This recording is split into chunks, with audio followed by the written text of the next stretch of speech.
October 11th, 2020. We're back at it again. Squirrel hunting and scouting for deer stands for next week. Here is one of the first scrapes that I found in 2020.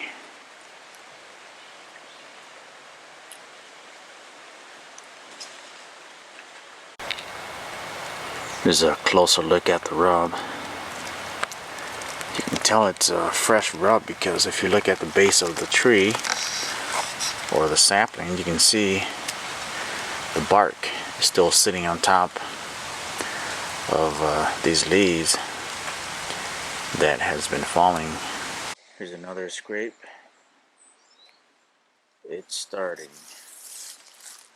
You see the track right there. It's not a big buck, but it's a buck.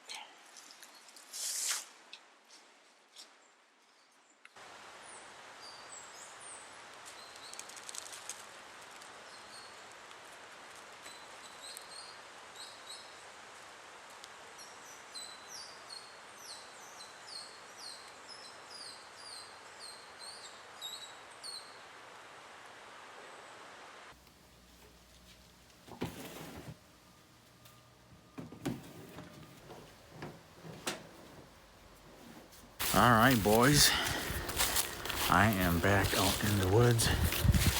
I kind of got dropped off to my spot and the rest of the guys are heading over to theirs. It's about 5:45 now and I'm walking to my stand.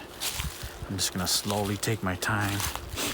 It's super windy today, 15-20 mile an hour winds.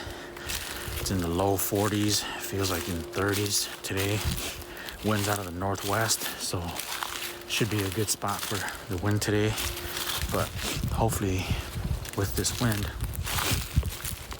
I don't know, we'll see what happens, but I'm on my way there, so we'll see you in the tree.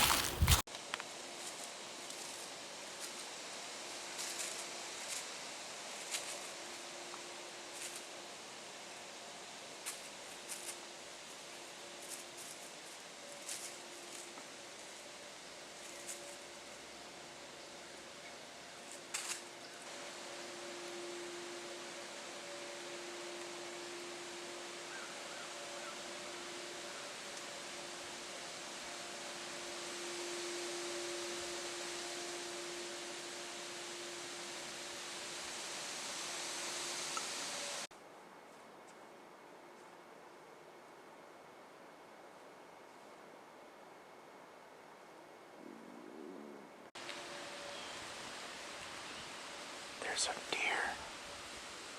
A deer's up there. Hopefully he doesn't bust me.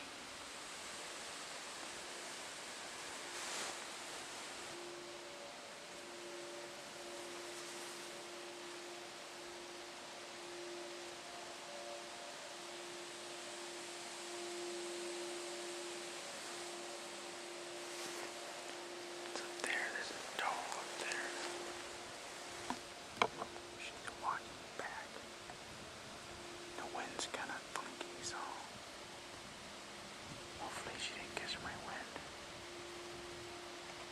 But she's directly on the other side of the hill.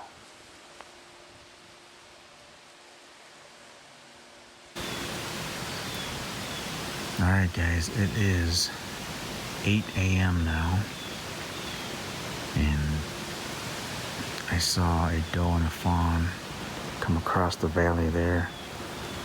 They were still on the other side, and they got my wind, so they turned back and went back the other way. So, like I said, it's super windy. I'm watching over this little ravine crossing here, and the wind is coming from down the valley there from my right to my left. It's supposed to be northwest winds, and so wind just kind of took my scent up this valley and back across to the other side. So I think the doe picked up my scent and it turned back around, went the other way. So all right, guys, it is 10 o'clock and I saw that one doe and fawn early this morning, but got quiet after that. So I'm gonna walk towards the other guys and hopefully I can push some deer towards them and maybe they get a shot. Otherwise, we're gonna meet up, have some lunch, and then make a plan for the evening hunt. So stay tuned. All right, this is the evening hunt. It's about 4 o'clock. I'm set up in this little valley here. You can see the wind is still pretty crazy. So hopefully the deer will be moving soon. Right at last light, we finally got one down. Brother shot the doe about 20-30 minutes ago.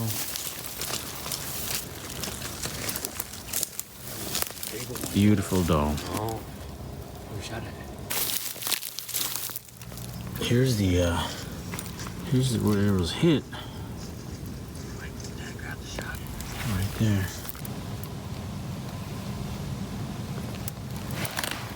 "2020 first deer of the season for us." Time to gut. Time to gut.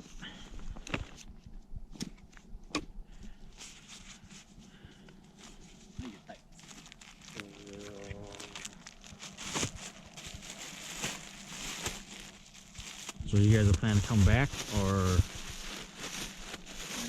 you're coming back?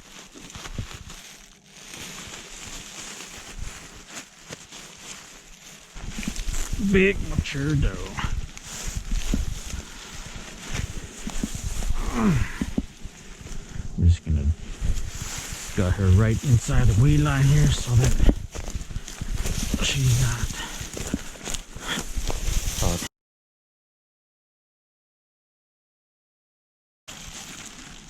make a little cut here. Make sure you don't puncture the stomach lining. There's just a little membrane right here.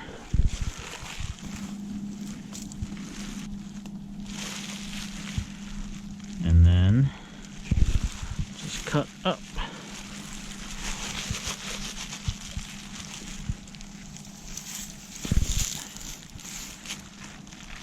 Your 2 fingers are just lifting up under the skin. That helps your knife glide up without cutting the stomach contents.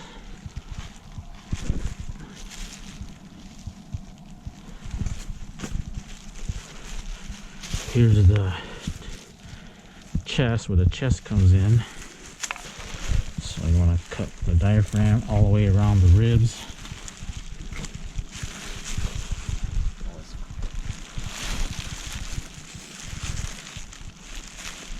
Diaphragm wraps around the chest cavity.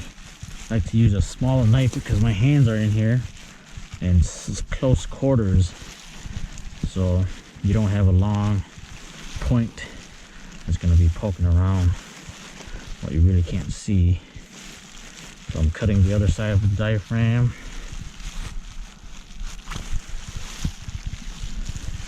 It's important that you have a sharp knife. And then you just grab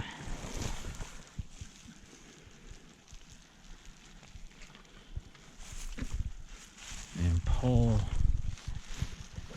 everything out. Everything should just kind of fall out. That's it. Nice and clean, no dirt, no leaves.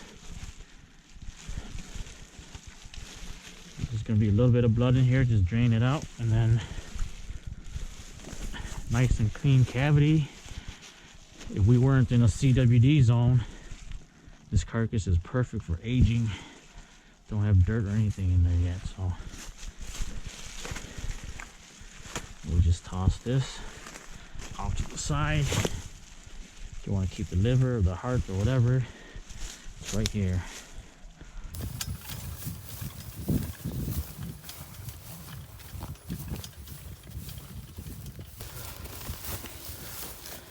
Got to get the deer out of the field here. Then we got to quarter it out because we can't take the deer carcass out of the zone in this area because of chronic wasting disease. So lots of work yet still. This is it, boys. Early Antlerless 2020.